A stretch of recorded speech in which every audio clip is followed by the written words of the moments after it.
ಮುಗ್ಧ ಹುಡುಗದಿಂದ ಡಾನ್ ಆಗುವ ಪ್ರಯಾಣ. ಒಂದು ಚಿಕ್ಕ ಊರಲ್ಲಿ ರವಿ ಎಂಬ ಮುಗ್ಧ ಹುಡುಗ ಬದುಕುತ್ತಿದ್ದ. ಅವನು ಸರಳ ಸ್ವಭಾವದವನು, ಜಗಳ ಸಮಸ್ಯೆ ಯಾವುದಕ್ಕೂ ಹೋಗದವನು. ಒಂದು ಕಾಲೇಜಿನಲ್ಲಿ ಸಣ್ಣ ಕೆಲಸ ಮಾಡುತ್ತಾ ಶಾಂತವಾಗಿ ಜೀವನ ನಡೆಸುತ್ತಿದ್ದ. ರವಿ ಯಾವಾಗಲೂ ಒಂದು ಮಾತು ಹೇಳುತ್ತಿದ್ದ: ಜೀವನದಲ್ಲಿ ಶಾಂತಿಯಾಗಿ ಬದುಕಿದ್ರೆ ಸಾಕು. ಒಂದು ದಿನ ಕಾಲೇಜಿನ ಕೆಲಸದ ನಿಮಿತ್ತ ಮುಂಬೈಗೆ ಹೋಗಬೇಕಾಯಿತು. ಅದು ಅವನ ಜೀವನವನ್ನು ಸಂಪೂರ್ಣವಾಗಿ ಬದಲಿಸಿದ ದಿನವಾಗಿತ್ತು. ಮುಂಬೈನಲ್ಲಿ ಅವನು ಒಂದು ದೊಡ್ಡ ಹೋಟೆಲ್ನಲ್ಲಿ ಉಳಿದಿದ್ದ. ಅಲ್ಲಿ ಅವನಿಗೆ ಒಬ್ಬ ವ್ಯಕ್ತಿ ಪರಿಚಯವಾಯಿತು. ಅವನ ಹೆಸರು ರಾಮ. ರಾಮ ಒಬ್ಬ ದೊಡ್ಡ ಬಿಸ್ನೆಸ್ಮ್ಯಾನ್. ಅವನು ಹಲವಾರು ಹೋಟೆಲ್ಗಳ ಮಾಲೀಕ.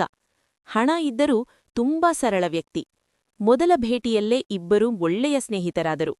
ಆ ದಿನದಿಂದ ತಿಂಗಳಿಗೊಮ್ಮೆ ರವಿ ಮುಂಬೈಗೆ ಹೋಗುತ್ತಿದ್ದ ಅಥವಾ ರಾಮ ರವಿಯ ಊರಿಗೆ ಬರುತ್ತಿದ್ದ. ಅವರ ಸ್ನೇಹ ತುಂಬ ಗಟ್ಟಿಯಾಗಿತ್ತು. ಆದ್ರೆ ಒಂದು ದಿನ ಅವರ ಜೀವನಕ್ಕೆ ಕತ್ತಲೆ ಬಂದಿತು. ಮುಂಬೈನಲ್ಲಿದ್ದ ಒಬ್ಬ ಭಯಾನಕ ಡಾನ್ ರಾಮನ ಹೋಟೆಲ್ ಮೇಲೆ ಕಣ್ಹಾಕಿದ. ಅವನು ರಾಮನಿಗೆ ಫೋನ್ ಮಾಡಿ ಹೇಳಿದ: ಈ ಹೋಟೆಲ್ ನನಗೆ ಬೇಕು, ಇಲ್ಲದಿದ್ದರೆ ಪರಿಣಾಮ ಕೆಟ್ಟದ್ದಾಗುತ್ತದೆ. ಆದರೆ ರಾಮ ಧೈರ್ಯವಾಗಿ ಉತ್ತರಿಸಿದ: ಈ ಹೋಟೆಲ್ ನನ್ನ ಪರಿಶ್ರಮ, ನಾನು ಯಾರಿಗೂ ಕೊಡಲ್ಲ. ಆ ಉತ್ತರ ಡಾನ್ಗೆ ಸಹಿಸಲಿಲ್ಲ. ಕೆಲವು ದಿನಗಳ ನಂತರ ಒಂದು ರಾತ್ರಿ ರಾಮ ತನ್ನ ಹೋಟೆಲ್ನಿಂದ ಮನೆಗೆ ಹೋಗುತ್ತಿದ್ದಾಗ ಡಾನ್ನ ಜನರು ಅವನ ಮೇಲೆ ದಾಳಿ ಮಾಡಿದರು. ಕೆಲವೇ ಕ್ಷಣಗಳಲ್ಲಿ ರಾಮನನ್ನು ನಿರ್ದಯವಾಗಿ ಕೊಲೆ ಮಾಡಿದರು. ಆ ಸುದ್ದಿ ಕೇಳಿದ ರವಿ ಸಂಪೂರ್ಣ ಕುಸಿದುಬಿಟ್ಟ.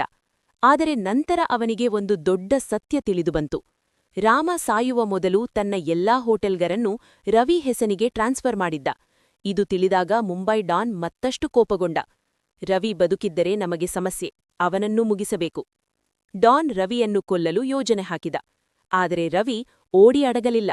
ಅವನ ಕಣ್ಣುಗಳಲ್ಲಿ ಈಗ ಒಂದು ಹೊಸ ಬೆಂಕಿ ಹೊತ್ತಿತ್ತು. ನನ್ನ ಸ್ನೇಹಿತನನ್ನು ಕೊಂದವರಿಗೆ ಶಿಕ್ಷೆ ಕೊಡದೆ ನಾನು ಬದುಕಲ್ಲ. ಆ ದಿನದಿಂದ ಮುಗ್ಧ ಹುಡುಗ ರವಿ ನಿಧಾನವಾಗಿ ರೌಡಿಸಂ ಲೋಕಕ್ಕೆ ಕಾಲಿಟ್ಟ.